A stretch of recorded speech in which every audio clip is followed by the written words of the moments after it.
अस्सलामुअलैकुम, home recipes with Afifa में welcome. आज मैं चिकन कॉर्न सूप की रेसिपी बना रही हूँ। बिल्कुल रेस्टोरेंट स्टाइल में हम यूनिक तरीके से इसको बनाएंगे और मैं आपको ये भी बताऊंगी कि आपका जो सूप है जब आप बनाते हैं तो वो गाढ़ा क्यों नहीं रहता है और ऐसी हम क्या गलतियाँ करते हैं कि सूप ठंडा होते ही पानी हो जाता है। तो ऐसा भी बहुत सारे लोगों के साथ होता है, तो वीडियो को एंड तक लाजमी देखिएगा। तो चलें जी, वक्त ज़ाया किए बगैर रेसिपी बनाना हम स्टार्ट करते हैं। तो सबसे पहले मैंने 450 ग्राम चिकन ले लिया हड्डी के साथ। आप चाहें तो बोनलेस भी ले सकते हैं, लेकिन इससे फ्लेवर बहुत ही अच्छा आएगा। गाजरें ले रही हूँ मैं यहाँ पर 1 कप के बराबर ये बनी थी और इसकी हड्डी बीच वाली जो पीली रंग की होती है वो मैंने निकाल ली है। 1 हरी मिर्च और यहाँ पे बॉइल्ड कॉर्न्स हैं। इसके जो कॉर्न्स है ना वो दाने मैं निकाल लूँगी और ये 1.5 कप के बराबर तकरीबन बना था। इसको हाफ को मैं ब्लेंडर में शामिल कर दूंगी। इसमें 1 गिलास पानी शामिल करूंगी और इसे अच्छी तरीके से आपने स्मूथ सा पेस्ट रेडी कर लेना है। तो यहाँ कॉर्न्स का पेस्ट रेडी हो चुका है, इसको आप साइड पे रख दें। एक देगची लें और उसमें 2 टेबलस्पून के करीब ऑयल शामिल करेंगे और चिकन उस वक्त तक फ्राई करना है जब तक इसका कलर गोल्डन नहीं हो जाता। गोल्डन करना है आपने कलर को। लहसुन का पेस्ट 1 टीस्पून, नमक 1 टेबलस्पून और 4 गिलास पानी शामिल करके इसे हिला लें। अब गाजर शामिल करें और ढककर इसको बॉईल होने तक पकाएं। तो अच्छा सा बॉईल आ चुका है। अब कॉर्न शामिल करेंगे, जो साबुत कॉर्न हमारे बचे थे। 30 मिनट तक हमने इसको पकाना है। तो यहाँ 30 मिनट हो चुके हैं और चिकन भी बहुत अच्छी तरीके से गल चुका है।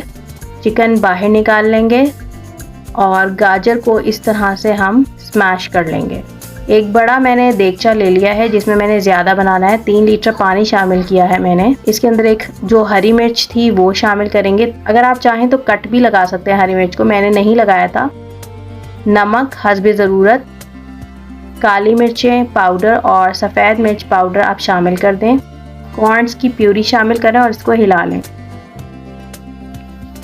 तो अब इसको अच्छी तरह से हिलाने के बाद ढक के इसे तकरीबन बॉईल होने तक पकाऊंगी। यहाँ चिकन को श्रेड कर लूँगी। अच्छी तरह से चिकन श्रेड कर लेना है और इसको फिर सूप में शामिल कर दूँगी। सूप अच्छी तरह से पका लें। चिकन क्यूब को घोलकर इसमें शामिल करेंगे।